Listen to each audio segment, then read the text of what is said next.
अस्सलाम वालेकुम नाजरीन। आज हमारी टैक्सी आ गई है और हमने हुरगादा से लक्सर जाना है। लक्सर यानी कि अल अक्सर, जो कि कसरों का शहर है, महलों का शहर। और आज का लक्सर सिटी ऐसा है, इसकी ट्रैफिक देख के भी पाकिस्तान की ट्रैफिक याद आ जाती है। और इस छोटी बच्ची के करतब देखें। लक्सर का पुराना नाम तबीस है और ये तकरीबन 4000 साल पहले आबाद किया गया, जबकि मेम्फिस, जो कि कायरो, मौजूदा कायरो के नज़दीक मिस्र का पुराना कैपिटल था, वहाँ से कैपिटल को यहाँ तबीस में शिफ्ट किया गया, जिसको अब फिर जब अरबों की हुकूमत आई तो उन्होंने इसको लक्सर कहना शुरू कर दिया, यानी कि कसर, महलों की सरजमीन। और ये हमारा होटल आ गया है, एराकान ईटेबल होटल, बिल्कुल नील के किनारे। और आए हम आपको अपने कमरे की सैर कराते हैं और यह हमारी बालकनी से दरियाए नील का खूबसूरत मंजर।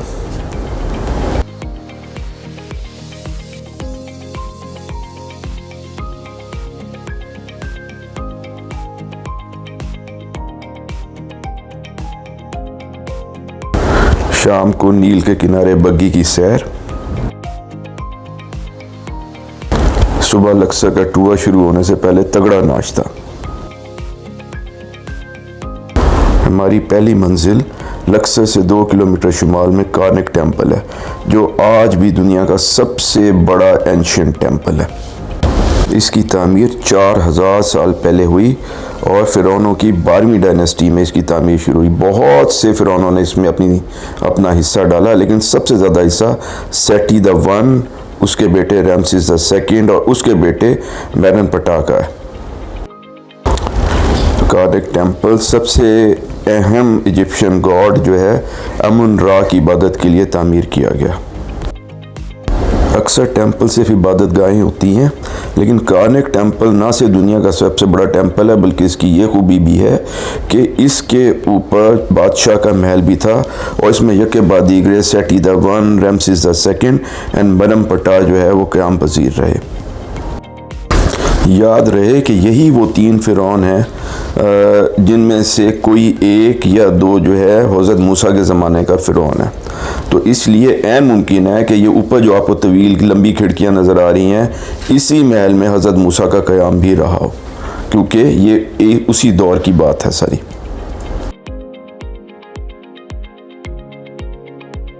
ग्रेट कॉलम हॉल और अमुन रा की मूर्ति वाले कमरे यानी कि इबादत के कमरे के दरमियान 2 ऑब्लिस्क्स यानी कि लाठें हैं। ऑब्लिस्क जो है इनको ग्रेनाइट के पत्थर के एक सिंगल पीस में तराशा जाता है।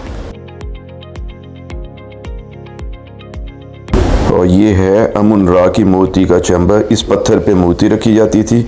इस सेक्रेड कमरे में बादशाह और हाई प्रीस्ट के अलावा किसी को आने की इजाज़त नहीं और सामने दूर नील तक देखा जा सकता है। रिवायत के मुताबिक इस पत्थर पर रखी अमुन रा की मूर्ति सामने नील तक पूरी सल्तनत पे निगाह रखती थी। और ये टेम्पल के साथ मुकद्दस झील है, जहाँ पे नील का पानी नीचे से छन छन के आता था। नील का डायरेक्ट कनेक्शन नहीं था इस लेक के साथ, और इस लेक के पानी को तमाम मुकद्दस इबादत और सफाइयों के लिए इस्तेमाल किया जाता था। सेक्रेड लेक से पीछे 2 ऑब्लिस्क और कार्निक टेम्पल का मंजर।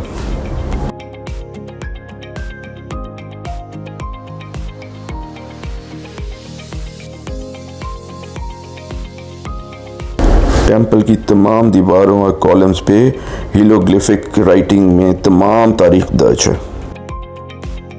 हर वाक़या और हर इवेंट हीरोग्लिफिक राइटिंग में कॉलम्स के ऊपर, दीवारों के ऊपर और छतों के ऊपर कुंदा कर दिया गया है, लिख दिया गया है। इसीलिए मिस्र की तारीख में वो तमाम वाक़या जो आपसे बयान किए जाते हैं, किताबों में लिखे जाते हैं, उनका दस्तावेजी सबूत मौजूद है। और ये है कार्निक टेम्पल के फसाड के अंदर की तरफ मड रैंप। ये वो तरीका है जिसके ज़रिए इतने बड़े बड़े महल उस ज़माने में तामीर किए जाते थे कि नील की मिट्टी से एक रैंप तामीर किया जाता था, जो आहिस्ता आहिस्ता ऊंचा किया जाता था, ताकि एक पत्थर के ऊपर दूसरा पत्थर जो है उसको रखा जाए और ऊंची से ऊंची जो बिल्डिंग है उसको तामीर किया जाए।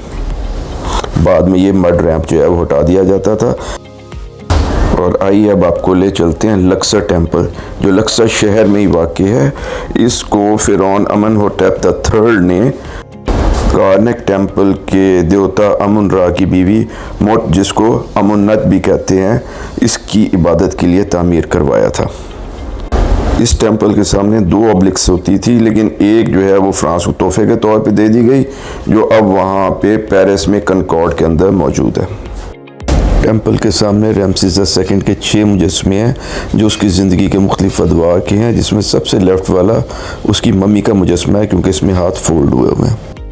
कदीम मिस्र के तमाम टेम्पल्स का रुख नील की तरफ होता है, लेकिन लक्सर टेम्पल का रुख नील की बजाय कार्नेक टेम्पल की तरफ है, क्योंकि ये अमुन रा की बीवी मुट का टेम्पल है और वो अपना रुख अपने शौहर यानी अमुन रा के टेम्पल यानी कार्नेक टेम्पल की तरफ रखना चाहती है। लक्सर टेम्पल से कार्नेक टेम्पल तक 2 किलोमीटर लंबी एक शाहराह है, जिसे स्फिंक्स एवेन्यू कहते हैं, क्योंकि इसकी दोनों तरफ स्फिंक्स के कुल 1057 मुजस्मे तकरीबन हजार फुट के फासले पे नस्ब हैं। इन दोनों देवताओं को एक से दूसरे टेम्पल में इसी रास्ते से ले जाया जाता था। हैरान कुन तौर पर लक्सर टेम्पल में एक मस्जिद भी है, जिसको 11 हिजरी में मोरक्को के एक बाशिंदे हिजाज बिन यूसुफ ने आके तामीर कराया था। बाकी टेम्पल्स के जनरल डिज़ाइन की तरह इस टेम्पल में भी एक ग्रेट कॉलम हॉल है, क्योंकि इस टेम्पल की तामीर में रमसेस II ने बहुत सारा हिस्सा डाला था, इसलिए इसके फसाड पे उसके 6 मुजस्मों के अलावा टेम्पल के अंदर भी रमसेस II के मुतअद्दिद मुजस्मे नस्ब हैं।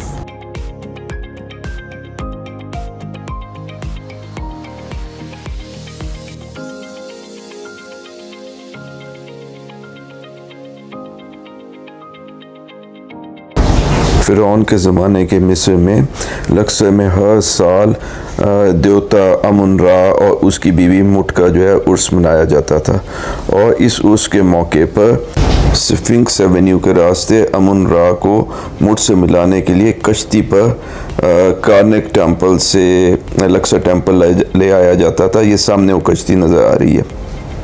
अगरचे ये कश्ती तैरने वाली नहीं होती थी, बल्कि इसको कंधे पे उठा के ले जाया जाता था। आज के तवील दिन के अख्ताम पर डिनर, अगले दिन हमने हॉट एयर बलून में उड़ान करनी थी। इसके लिए हमें सुबह 5 बजे जाना था। चनाचे हमारे ब्रेकफास्ट पैक करके हमारे हवाले कर दिए गए, जो लैला के हाथ में है, और हम एक कश्ती यानी फलूका में सवार होकर नील के मगरबी किनारे की तरफ चल पड़े।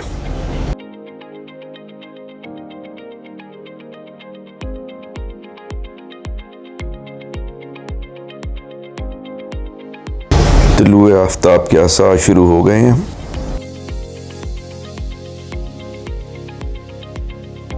हमने कश्ती पर ही चाय पी और नाश्ता किया। नील के मगरबी किनारे पर पहुंच के हमें एक वैन के ज़रिए बलून साइट पे ले जाया गया। रास्ते में हॉट एयर बलून्स का पहला नज़ारा। ये 2 देवकामत मुजस्मे क्लोसाई ऑफ मैनन कहलाते हैं, और अक्सर रिवायतों के बरखिलाफ ये दरअसल फ़िरौन अमनहोटेप III के 2 मुजस्मे हैं, जिसने लक्सर टेम्पल की तामीर शुरू कराई थी। ले जी, हम बलून लॉन्च साइट पे पहुंच गए, और ये हमारा बलून है। जब ये उतरेगा तो हमने इस पे बैठना है।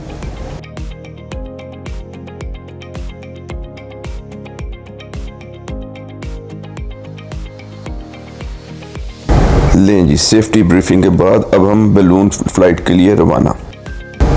लें जी, ये बलून रवाना हो गया। अब इस साइड से हमारा बलून रवाना होगा। ये उसकी बास्केट आ गई। और फ्लाइट से पहले हमारे ग्रुप का ज़रा कुछ हल्ला गुल्ला।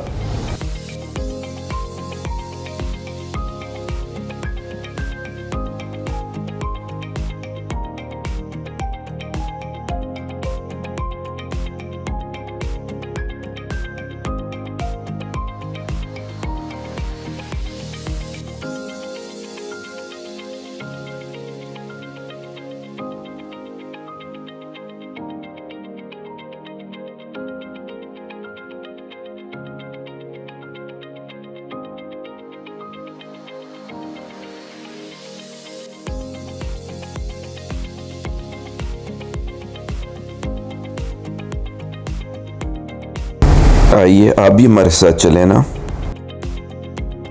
बलून में गर्म हवा भरी जा रही है। हाँ जी, मुजाहिद तैयार हैं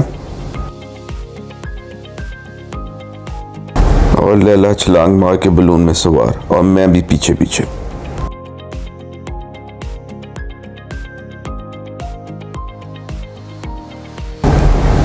bye bye, see you after the flight.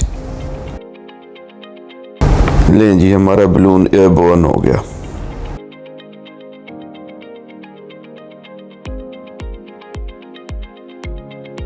और ये हैं बलून से नीचे के मनाजिर।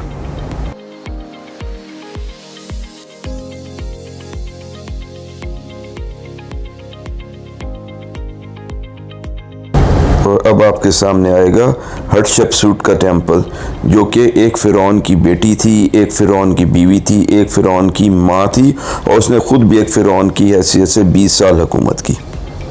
हटशपसूट के बारे में मज़ीद बहुत दिलचस्प बातें हम उसके टेम्पल पर पहुँच के आपको बताएंगे। लें जी, सूरज निकल आया और आपको एक दफ़ा फिर नज़र आ रहे हैं कॉलोसी ऑफ मेनन, लेकिन इस दफ़ा ऊपर बलून से। और अब हम पहुंच गए हैं वैली ऑफ किंग्स के ऊपर, जहां अब तक कम से कम 63 फ़िरौनों के मकबरे जो हैं वो डिस्कवर हो चुके हैं। ये वादी 1500 कबल मसीह से लेके 1100 कबल मसीह तक 400 साल तक फ़िरौनों के कब्रिस्तान के तौर पर इस्तेमाल होती रही है।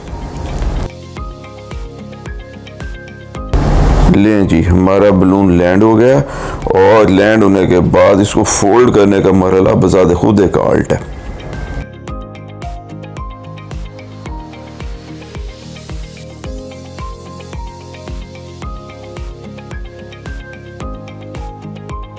बलून सिमट जाने के बाद अब हमारा टोकरी से निकलने का टाइम हो गया, और ये है हमारी सक्सेसफुल फर्स्ट फ्लाइट का सर्टिफिकेट। बलून की फ़्लाइट के बाद हम कॉलोसी ऑफ मेनन को करीब से देखने पहुँचे, और ये दरअसल 18वीं डायनेस्टी के 9th फ़िरौन अमेनहोटेप III के 2 मुजस्मे हैं। वैली ऑफ किंग के कब्रिस्तान में खुशामदीद। जैसा कि पहले जिक्र हुआ, यहाँ 63 मकबरे डिस्कवर हो चुके हैं। इनमें से सबसे पुराना मकबरा हटशपसूट के बाप टुटमोस I का है, और सबसे ताज़ा तरीन मकबरा रमसेस XI का। हम आपको इनमें से 2 मकबरे अंदर से दिखाएंगे।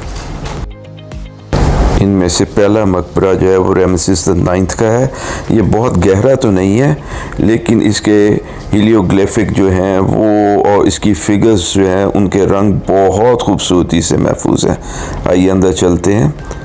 ये इसकी शेफ्ट नीचे जा रही है, जो कि आखिर में बरियल चैम्बर तक चली जाएगी, जहाँ पे कि रमसेस IX का कॉफिन और उसका जो सार्कोफेगस है उसको रखा गया था। आप साइडों पे और दीवार पे देखिए कितना खूबसूरत काम हुआ है, और उसके कलर्स अभी तक बरकरार हैं। याद रहे कि ये तकरीबन कोई 3500 साल पुराना। मकबरे की दीवारों पर उस वक्त के तमाम हालात, तदफीन के वाक़यात, उसकी डायग्राम्स, फ़ोटोज़ एंड हेलियोग्लिफिक लैंग्वेज में उसकी तफसीलात जो हैं वो दर्ज हैं।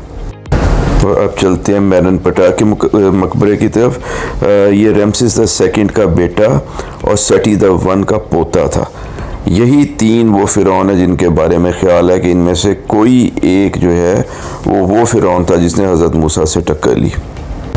इनमें से सटी I ने 11 साल, रमसेस II ने 67 साल और मेनन पटा ने 11 साल हुकूमत की। इन तीनों ने मिल के टोटल 88 साल हुकूमत की, 1290 BC से ले के 1203 BC तक, यानी हज़रत ईसा अलैहिस्सलाम से 12 से 1300 साल पहले। और यही मिस्र में हज़रत मूसा अलैहिस्सलाम का ज़माना था। मेनन पटा के मकबरे का जो बरियल चैम्बर है वो तमाम मकबरों के मुकाबले में सबसे ज़्यादा गहराई में पाया जाता है, और वहाँ तक जाने के लिए 165 मीटर लंबी कॉरिडोर टनल में से गुजर के नीचे जाना पड़ता है। और जैसा कि मैंने आपसे जिक्र किया कि सेटी द वन और एमेसिस द सेकंड गर्चे ज़्यादा स्ट्रॉन्ग कंटेंडर हैं कि वो मूसा के फ़िरौन थे, लेकिन इस बात का इम्कान है कि उनका बेटा रामेसिस द सेकंड का बेटा यानी मेरन पटा जिसके मकबरे के बरियल चैम्बर में ये अब इस वक्त हम जा रहे हैं, शायद वो मूसा का फ़िरौन था। और ख़्याल रहे कि हज़रत मूसा के मिस्र से चले जाने के बाद भी और फ़िरौन यके बाद दीगरे आते रहे और फ़िरौनों का यह सिलसिला 332 कबल मसीह तक जारी रहा, जिसके बाद सिकंदर आज़म ने मिस्र फ़तह करके वहाँ ग्रीक यानी यूनानी हुकूमत की बुनियाद रख दी। ना सिर्फ ये बल्कि उसने मिस्र के बिल्कुल शुमाल में मेडिट्रेनियन यानी बहरा रूम के साहिल पर एक नए शहर की बुनियाद रखी, जिसका नाम अलेक्जेंड्रिया यानी सिकंदर के नाम पे सिकंदरिया रखा गया। और सिकंदर आज़म ने मिस्र का दारुल हुकूमत भी इस मौके पर लक्सर से अलेक्जेंड्रिया शिफ्ट कर दिया। और बातें करते करते हम पहुंच गए मेरन पटा के बरियल चैम्बर पे और सामने उसका कॉफिन रखा है, जो कि तमाम मकबरों में ये मकबरा सबसे गहरा भी है और ये कॉफिन सबसे बड़ा भी है। हालांकि जब ये मकबरा दरियाफ्त हुआ तो ये कॉफिन खाली था, चोरों ने इसका तमाम ख़जाना लूट लिया और इसकी लाश जो है वो नहीं मिल सकी। और इसी बुनियाद पे मेरा ख्याल ये है कि मेरन पटा शायद मूसा का फ़िरौन नहीं था और रामेसिस सेकंड ही था, क्योंकि उसकी मम्मी दरियाफ्त हो गई है और अल्लाह का ये वादा है कि मूसा के फ़िरौन को हमेशा के लिए इबरत का निशान बनाया जाएगा। और ये मेरन पटा का सार्कोफेगस। और अब हटशपसुट के टेम्पल पे आपका स्वागत है। हटशपसुट जो है ये 1450 कबल मसीह के ज़माने की एक बहुत ही दिलचस्प खातून थी। हटशपसुट फ़िरौन टटमोस वन की बेटी थी। टटमोस वन का कोई बेटा नहीं था, इसलिए उस फ़िरौन की वफ़ात के बाद रीगल स्टेटस हासिल करने के लिए हटशपसुट ने अपने हाफ ब्रदर टटमोस द सेकंड से शादी कर ली। लेकिन टटमोस द सेकंड की अर्ली वफ़ात के बाद हटशपसुट ने ख़ुद एक फ़िरौन के तौर पे हुकूमत संभाल ली और ख़ुद को एक मेल फिगर के तौर पे प्रेजेंट किया। लेकिन हटशपसुट का फ़िरौन बनना उसके सुतेले बेटे टटमोस द थर्ड को बिल्कुल पसंद ना आया और उसने अपनी सुतेली माँ हटशपसुट का नाम तारीख से मिटाने की भरपूर कोशिश की, लेकिन नाकाम रहा। हटशपसुट ने 20 साल फ़िरौन के तौर पे हुकूमत की। वैली ऑफ किंग के बाद हम एलाबास्टर स्टोन फैक्ट्री और शोरूम देखने गए। एलाबास्टर स्टोन कमाल का स्टोन है, ये बहुत हल्का है और बहुत ट्रांसपेरेंट है और इसमें से लाइट जो है छन छन के बाहर निकलती है। इस लैंप होल्डर में एक मोमबत्ती है और देखिए रोशनी बंद करने के बाद ये कैसा ग्लो करेगी। हाँ, लक्सर में एक तवील दिन गुजारने के बाद अब हम अपनी बोट पे वापस आ गए हैं, जिसका नाम ज़ेना है। इसमें हमें हमारा कमरा 411 नंबर अलॉट कर दिया गया। आइए बोट पे हम आपको अपना कमरा दिखाते हैं, क्योंकि हमने अगले 4 दिन इस बोट पे गुजारने हैं और हम लक्सर से असवान तक नाइल में क्रूज़ करेंगे। यह है हमारा कमरा, इसका अपना अटैच्ड बाथरूम, शावर, वार्डरोब भी है और सेफ और फ्रिज भी नीचे। और ये हमारा बेडरूम है जिसकी 2 खिड़कियां बाहर खुलती हैं। आइए आपको बुफे डिनर करवाते हैं।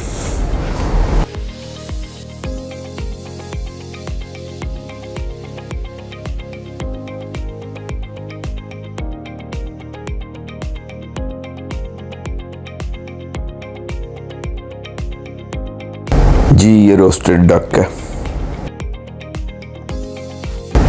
लाला को कुछ समझ नहीं आ रहा क्या डाले और क्या छोड़े।